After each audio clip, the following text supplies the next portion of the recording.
或许只有内心孤独到极致的人才能真正读懂这本豆瓣9分的神作。他就是诺贝尔文学奖获得者赫尔曼·黑塞的《荒原狼》。这本书把精神内耗、社交恐惧、人格分裂刻画得深入骨髓。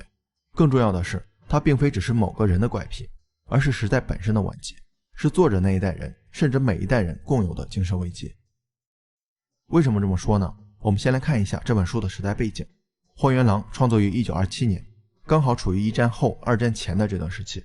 时代的巨变本身就对这个德国中年产生了重要的影响，而且他发现战争带来的惨痛代价并没有让这个国家汲取教训。相反，内战爆发导致社会动荡，民不聊生，报纸却还在煽动复仇情绪。这对人道主义的黑塞来说是极为残暴和黑暗的。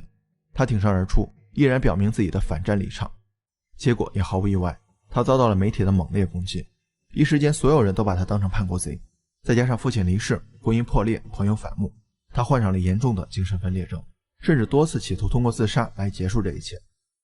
在生活和精神的至暗时刻，黑塞并没有因此毁灭，而是通过自己的巅峰之作《荒原狼》完成了自我救赎。正如他说的，荒原狼的故事虽然是疾病和危机，但他描写的并不是毁灭，不是通向死亡的危机，恰恰相反，他描写的是疗愈。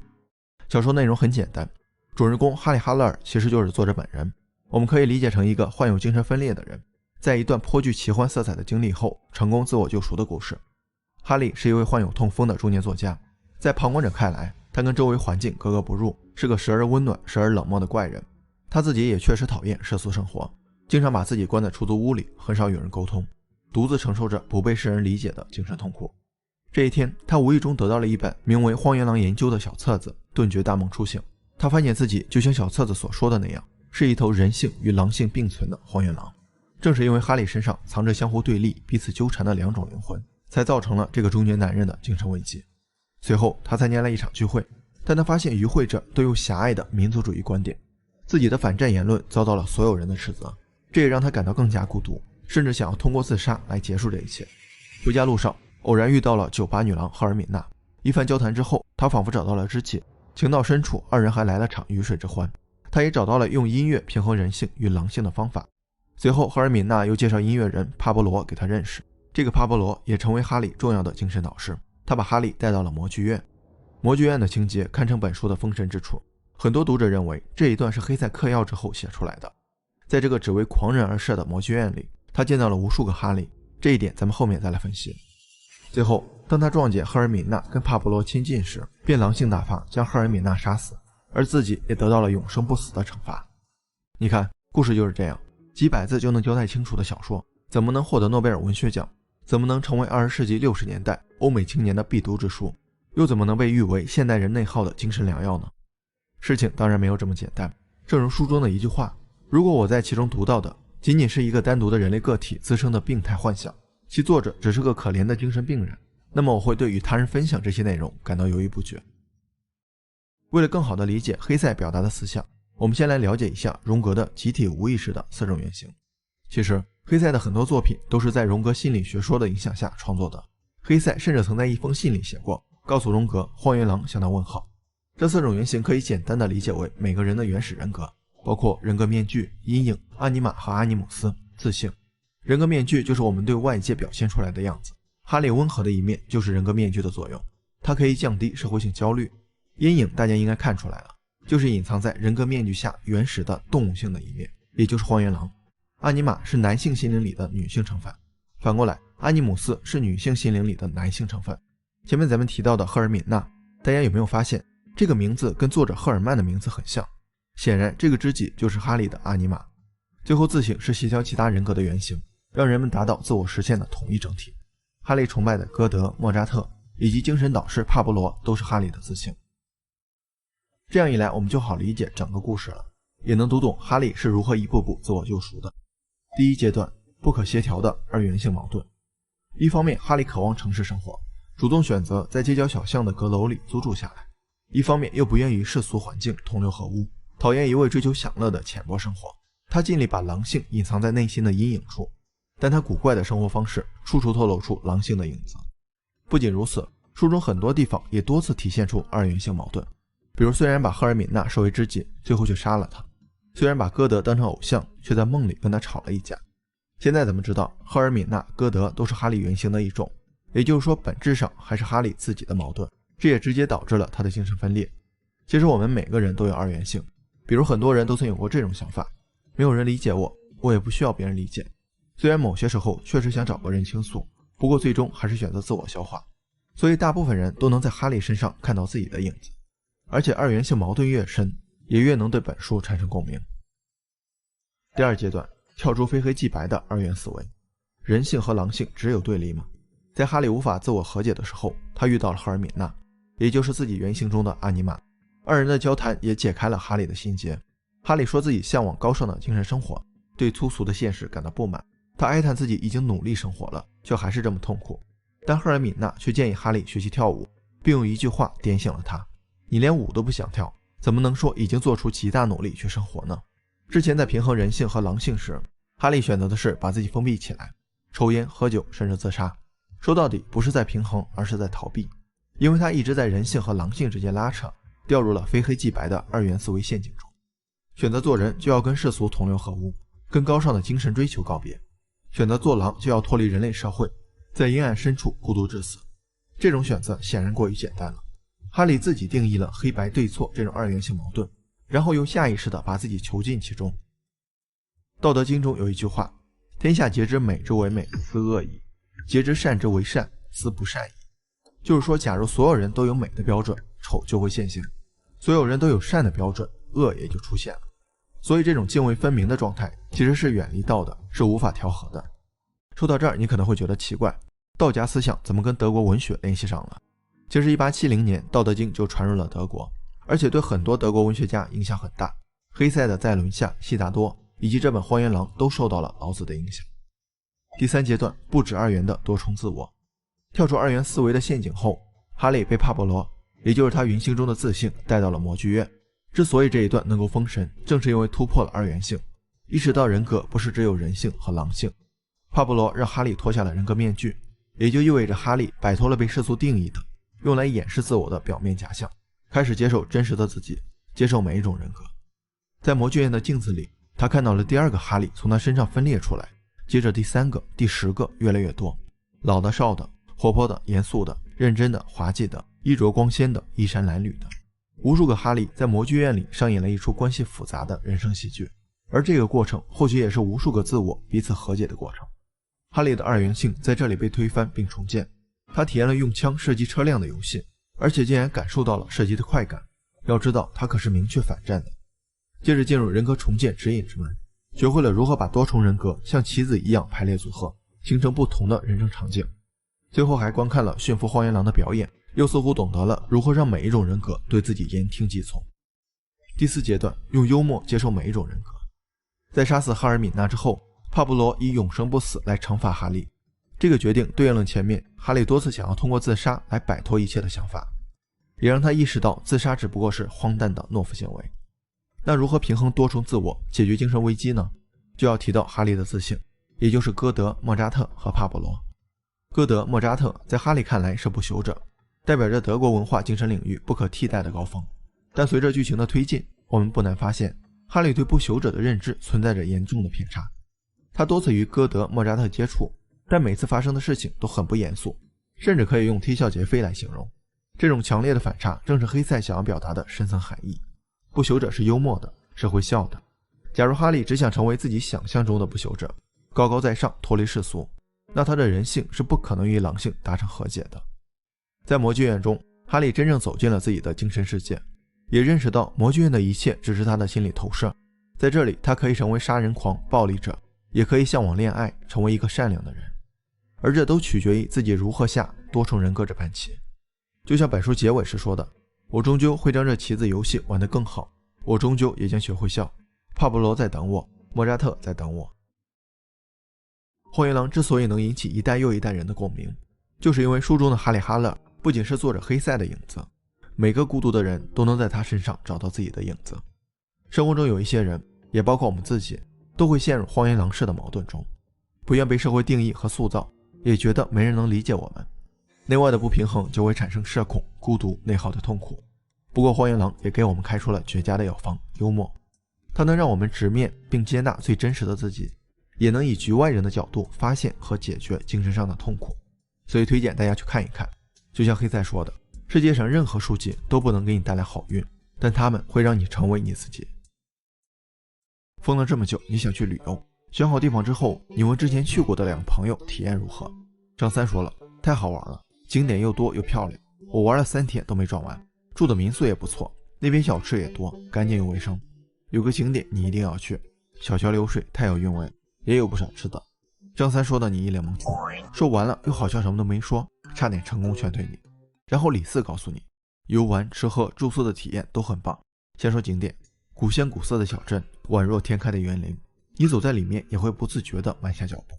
吃喝可以去小吃街，旁边河道时而穿梭着乌篷船，完全给你沉浸式体验。住宿最好选的民宿，更好地保留了古代建筑风格，精巧雅致，而且便宜卫生。李四说完，原本被劝退的你又立马订了飞机票。其实啊，我们仔细看，张三、李四说的内容并没有什么区别。抛开那些修辞，他俩聊的都是吃住游玩那些事儿，但为什么给人的感觉一个是云里雾里，一个就逻辑清晰呢？这就要说到咱们今天的内容，结构化表达了。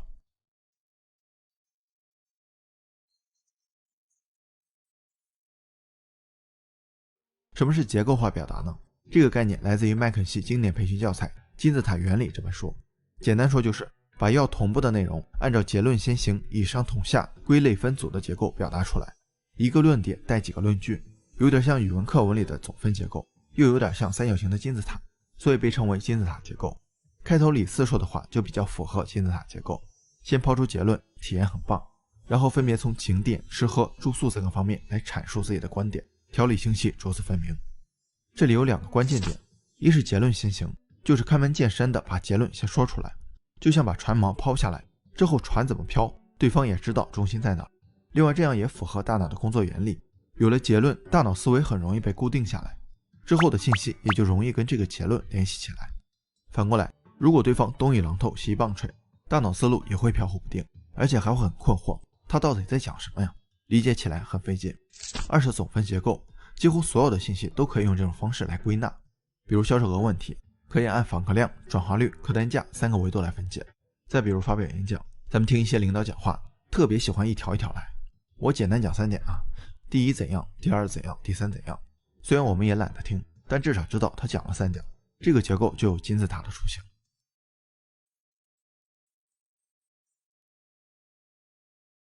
咱们日常聊天可能遇到过对方巴拉巴拉说了一大堆，到头来你一头雾水的情况，他说的费劲，你听着也费劲。这要是到了一些关键对话的场合，比如毕业答辩、面试、述职、演讲这些，就会造成沟通成本高、效率低、效果差的结果。结构化表达刚好解决了这些问题。它有几个典型的优点：一、方便记忆。举个例子，你去超市买东西，然后脑子里开始记，等下要买胡萝卜、苹果、白菜、纸巾、牙膏、香蕉、西兰花、剪刀、柠檬，没准后面还没记完，前面就忘了。毕竟短期记忆的容量不超过7个，但一个一个写下来好像又有点麻烦。金字塔结构可以很好的将零散的信息有序的组织起来，把上面这些东西分成3类：蔬菜、水果、日用品，这样一来就很容易记住了。二、高效沟通。对于一些重要又复杂的对话内容，如果双方的逻辑都不清晰，谁也 get 不到对方的重点，一是费时费力，一聊聊2-3个小时，最后也没什么结果；二是后期可能留下扯皮的隐患，你说他没交代，他说你没记住，这样的话还不如不沟通。结构化表达就像是把超市里的商品分门别类的整理一遍，顾客来购物很容易找到自己想要的商品，不至于盲目搜寻和反复追问，这样可能几分钟就解决了需求，结账走人，你省事儿，他也轻松。3、逻辑思考。其实结构化表达的本质在于大脑里有这样一套逻辑思维，也就是说，超市里我们要先按照某种固定的规则来陈列商品，才能给顾客呈现出井然有序的布局。每一次结构化表达之前，我们都会在大脑里整合一遍信息，所以它可以反过来训练我们的逻辑思维。白菜放到蔬菜区，鱼虾放到生鲜区，这些又归到食品区，理货的次数越多，也就越高效准确。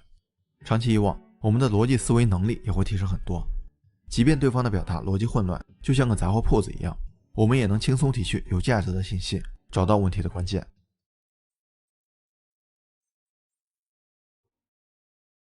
如果只是把表达内容变成列表的形式，一条一条说出来，那就没有分析的意义了。重要的是怎么把零散的信息有序的组织起来。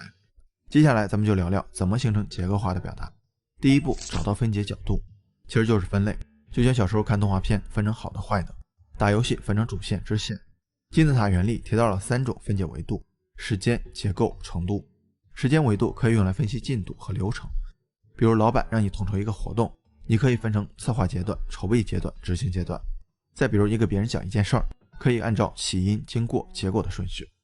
结构维度可以分析一个复杂的系统，它应该是应用最广的一个分解方法，比如前面提到的分享旅游经历、销售额问题，都是按照结构维度来分的。程度维度一般用来分析有权重的问题，比如你朋友收到一份公司的 offer 来征求你的意见，你就可以按对方关心的点来分析，工作内容、晋升机制、薪资待遇，不关心的点比如距离、作息，这些另外讨论。第二步，搭建金字塔结构，这里有2个方法，一个是自上而下演绎法，一个是自下而上归纳法。先说演绎，就是你有了一个主题，然后根据合适的拆分角度来分。咱们还拿销售额的例子来说，提高销售额就从3个方面入手：访客量、转化率、客单价。访客从哪儿来，我们再细分。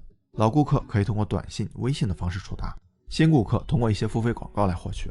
提高转化可以从新品活动入手，上线一些新品，策划折扣、买赠等活动。提高客单价就需要培训客服，搭配套餐满减之类的。一般简单的问题3-4层就能梳理清楚，遇到复杂的可以继续在此分类中添加要素。这样一来，大脑里就有了形象化的结构，即便没有做方案，即便要即兴表达，你也能给对方思路清晰、非常专业的感觉。其实对于很多人，之所以能够说的有条不紊，并不是因为他多善于沟通，而是大脑里有了一套逻辑清晰的结构。就像超市里有了明确的分区，你只需要把商品一个一个摆上货架，顾客就能看得懂、找得到。对于简单的表述内容，比如安排工作、分享经历等等，我们都可以直接用这个方法。但遇到复杂的问题，对专业性就有一定的要求了，也就是要对主题有深刻的理解，能够找到合适的分解角度，否则我们就得用自下而上的归纳法了。比如你刚接触运营工作，老板问你怎么提高销售额，这个时候你大脑一片空白，没有头绪，你就可以按照这样的步骤来：一、把所有的要点都列出来，你会想得打广告、发短信，产品得丰富一下，还得做促销活动，客服也得推高价商品。这就像职场小白表达的形式，逻辑混乱，没有条理，所以可以这么想，但不能这么说。二、按照逻辑关系进行分组，列完之后你会发现，广告、短信这些都是把顾客拉过来的，可以分到访客这组；新品、抽奖、打折能刺激顾客下单，分到转化率这组；培训客服、满减能提高顾客下单金额，分到客单价这组。这样一来，每个要素的逻辑关系就变得清晰了。三、梳理框架，构建金字塔。分组完我们可以再梳理一下，因为如果要素比较多，可能会出现遗漏或重复的现象，就要增删调整，尽可能做到所有要素完全穷尽又相互独立，理得越清晰，表达也能越清晰，对方听着也就越清晰。第3步，结构化表达。有了前面2步，第3步就是自然而然的结果了。像销售额的例子，你只需要先抛出结论，可以从访客、转化、客单价3个维度提升，接着输出大脑里的信息。访客方面，针对新老顾客采取不同的推广策略；转化率方面可以丰富新品，另外策划打折、抽奖活动。为了提升客单价，我选取了一些品做搭配满减。这么说完，老板就会觉得你还是有点东西的。为了让大脑里的信息更好的表达出来，这里还有几个小技巧。一、每个要素尽量简单，毕竟对话不像演讲可以念稿子，有时候结构虽然清晰了，但记不住要素就尴尬了，所以每个要素最好是提炼成一个短语甚至词语。2、每个分支不超过7个，这也是为了方便记忆，分支太多的话还不如再细分一次。3、可以采用问答形式，平铺直叙可能提不起对方兴趣，我们可以把问题和答案嵌入到一些要素里，让对方跟着你的节奏一起思考。比如开头的旅游住宿这个要素，很多酒店远的不方便，近的又太贵，所以推荐你选择景点附近的民宿。通过这3个步骤，你就可以在大脑里结构化思考，然后再结构化表达，而且简单易懂，适用广泛，真的是看完视频就能立马上手的沟通技巧。所以小伙伴们不妨去试试看，即便你觉得日常沟通没有问题，结构化表达也能给你带来一些惊喜。它就像脸上的笑容一样，没有没关系，但有的话会更好。你想不到一个学生卷起来有多恐怖。有个叫斯科特·杨的大学生，想毕业后开公司当老板，于是选了商科专业。但毕业后他发现，大学4年学的东西都是教他如何在企业里做商业管理类的工作，说白了还是在给人打工。而且他发现，像比尔盖茨、马斯克这些商业大鳄都是编程出身的，敲敲代码就能改变世界，还能一夜暴富，这勾起了他浓厚的兴趣。但现在面临两难困境，他想学计算机，又不想浪费4年时间和数十万美元的学费，于是就在网上找 MIT， 也就是麻省理工学院的免费公开课，接着制作了33节课的课程列表，又花了2000美元买教材，就这样按照自己的节奏在家学习，最终只用了1年的时间就完成了 MIT 4年的课程。虽然并没有真正获得学位，但他通过分享学习过程也收到了一些公司的 offer， 还开发了一款小程序。后来他觉得自己的方法可行，又继续卷，在1个月内学会了素描，1年内学会了西普中韩4门外语，被众多网友尊称为学神。通过这些背书，斯科特写的超速学习卖得火热。起初我也怀疑他是靠这些包装自己来卖书，不过看完我发现书里的一些学习方法是有一定普适性的，能够为我们所用。毕竟自学这种事儿，别说效率和质量了，能坚持下来都已经很不容易了。估计很多小伙伴跟我一样，想过要自学一项技能，但最后都不了了之。所以今天咱们就结合超速学习以及刻意练习、认知天性、考试脑科学这几本书，来聊聊学习一项技能的通用方法。最后再分享一些压箱底的学习资源，大家可以点赞收藏一下，方便后期查找。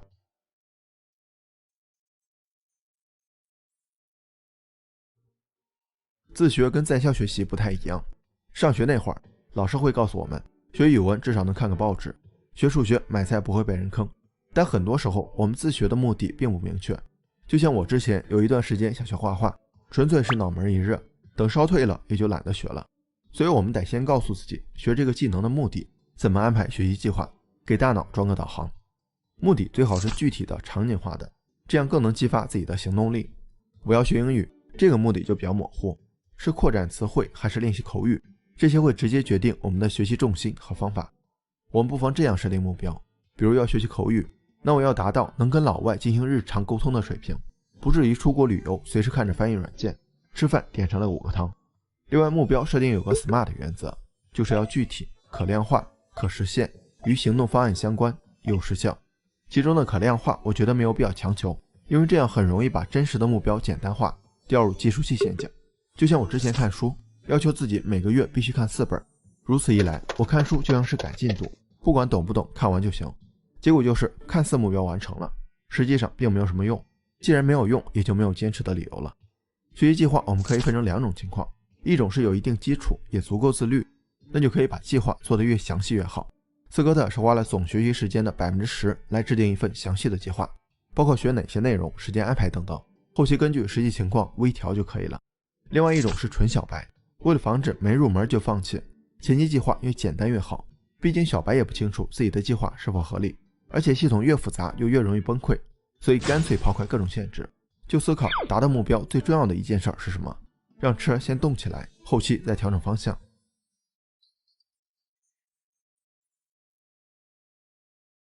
刻意练习的作者做了一个实验，他找了一个叫史蒂夫的学生，每次给他随机说出一串数字，让他尽可能记住并背出来。如果记住了，下一次就会增加1个数字，反之就会减少2个，以此类推。刚开始史蒂夫最多只能记住7个数字，这个结果也符合短期记忆的容量。但随着不断练习，他找到了一种有效的联想记忆法，就是把数字跟自己熟悉的物体联系起来。于是他突破了瓶颈，记住了9个、10个。之后每次遇到瓶颈，他没有选择停留在舒适区，而是不断思考如何改进。最后一次他记住了82个随机数字。所以作者得出一个结论，让练习更有效的方法就是走出舒适区，这也是刻意练习最重要的一个原则。除了舒适区，还有个误区是获取知识的来源。我之前喜欢看几分钟拆解一本书，几分钟学会什么技能之类的，以为看到即学到，到头来别说内容，我连标题都记不住。既然要学，那就不能停留在简单了解的层次上，最好是接触一手资源，去听大学公开课，去看经典原著，甚至学术论文。虽然这个过程比较痛苦，但它能给我们带来的更深层的理解和全新的认知，是知识搬运工给不了的。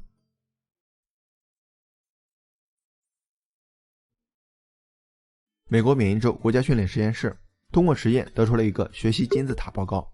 报告指出，学习可以分为被动学习和主动学习2种。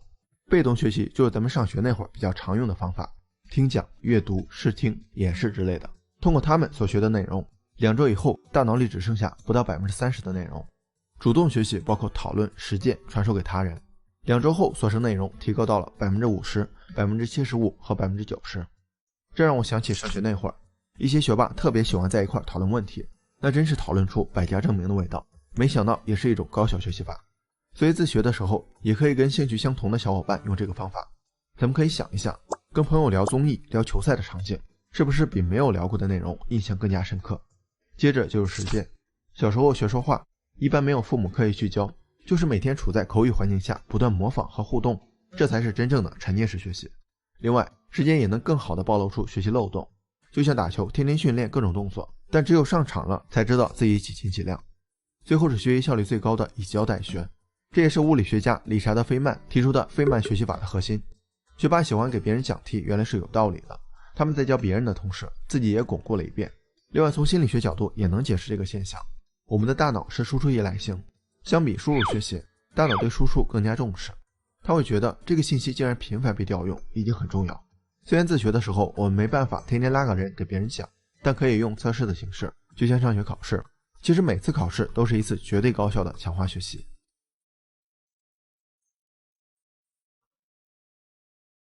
上学学到的很多知识，一毕业基本都还给老师了。之前全文背诵的课文，现在是一个都记不住，这是为什么呢？加州大学洛杉矶分校的比约克夫妇提出的记忆适用理论，我觉得可以解释这个现象。他们指出，人的记忆能力有2个维度，一个是存储能力，一个是提取能力。存储能力不会随时间减弱，也就是记住一个东西就被刻在脑子里了，本质上并没有遗忘。但为什么想不起来呢？主要是提取能力的问题。存储的记忆如果经常被调用，提取能力就会变强，反之就会减弱。举个例子，一个很久没见的同学，你可能怎么想都想不起来他的名字，但哪天见了面，你当时就记起来了，之前的场景也都历历在目。所以不是记忆消失了，而是不好提取了。根据记忆适用理论，大脑每一次提取记忆，对应的提取能力就会提高一次，而且因为这段记忆在大脑里又过了一遍，所以存储强度也增加了。这也是为什么你见了这个同学一面，对他的印象也会更深一点。这样我们就知道反复调用是可以强化记忆的。但怎样才能通过更少的调用达到更好的记忆效果呢？这里有2个小技巧。第一个，间隔练习，这个是认知天性里的一个方法，它可以让记忆痕迹得到多次加深。比如复习功课，一天集中复习8个小时，倒不如分成4天，每天2个小时。另外，考试脑科学提到了一个最佳复习节奏，我们也可以参考一下。第二个，适当制造困难，这个方法其实我也想不明白。不过在一个实验中，研究人员让2组受试者记一份名单，对 A 组不干涉，却屡次打断 B 组。30分钟后测试，结果 B 组的成绩更好。这个实验刚好证明了必要难度原则。我们提取一个记忆花费的精力越多，有关这个记忆的存储能力和提取能力都会提升越多。所以我们可以试着切换练习场所，不同技能穿插练习，也可以用狮子记忆法，背书的时候来回走动，甚至可以在适当低温和饿肚子的条件下练习。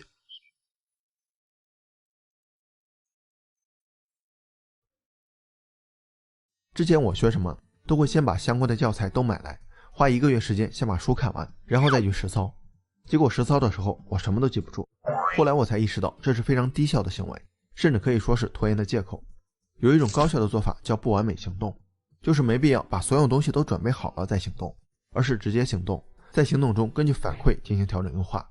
刻意练习中的史蒂夫每次记错数字之后，作者都会立即给到反馈，哪个数字错了或者漏掉了，这样他就可以密切关注那些错误的数字，知道自己的弱点，有针对性的提高。所以书中指出，不论努力做什么事情，都需要反馈来准确辨别你在哪些方面还有不足，以及为什么存在这些不足。那什么样的反馈才更有效更高效呢？认知天性中有个实验证明了，相对于即时反馈，延迟反馈的效果更好。研究人员找到2组学生， A 组学生开卷考试，这相当于在测验时给自己提供持续反馈。 B 组闭卷，只能在考试后检查自己的答案。考试成绩 A 组自然更好，但之后又进行了一次考试， B 组的表现就更出色了。其实适当延迟反馈的作用在于，让我们在间隔一段时间后多了一次练习的机会。这5条虽然不是针对某一项技能的典型方法，但却只学习任何知识和技能的通用性原理。咱们再来总结一下： 1. 找到场景化又不必量化的目标，学习计划详细具体还是简单直接，因人而异。2. 突破舒适区，尽量肯一手资源深度研究，外文借助专业的翻译工具。3. 尽量用讨论、实践和传授这些主动式学习方法。4. 通过适当制造困难和间隔练习的方法强化记忆。5. 在行动中寻找和重视反馈，适当延迟的反馈效果更好。接下来就到了分享宝藏学习资源的时候了。下面这些网站基本都是一手学习资源，当然部分地址由于是国外的，可能需要那什么，你懂的。